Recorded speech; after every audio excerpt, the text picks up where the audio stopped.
Tanduha kalibong ayuda sa uplift program. Umanon sa Cebu ug Bohol karong second quarter sa Agosto.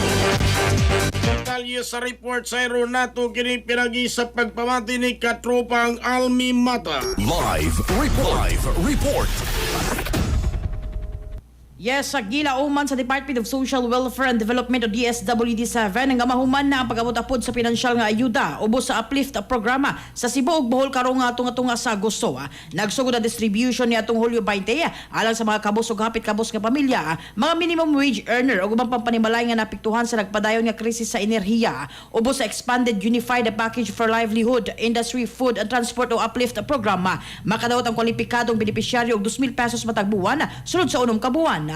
Mato di DSWD7 Regional Director Charlene Marie Lucero, nahuman ang 58% sa distribution sa cash aid alang sa mga benepisyaryo sa walang gutom nga program sa reyon. Gibanaban nga 13,000 gikan sa 23,206 ka benepisyaryo ang nakadawat na sa one-time nga ayuda, din 19,579 niini gikan sa Cebu ug 3,627 gikan sa Bohol.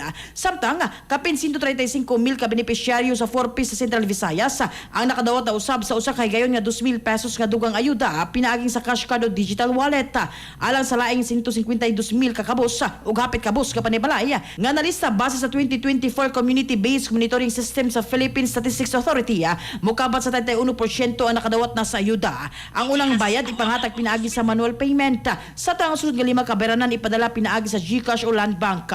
Gipanumduman sa DSWD nga mga residente nga nagtuo nga kwalipikado sila apan wala na apil sa listahan nga ipacheck ang ilang record sa Community-Based Monitoring System ug maki-coordinate sa mga Community Engagement Coordinator o field staff alang sa verifikasyon.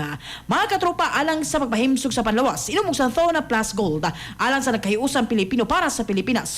Kininyong katropa, Almi Mata, XFM News. XFM report. Cellphone Plus Gold, mapalit sa mga butika sa inyong lugar.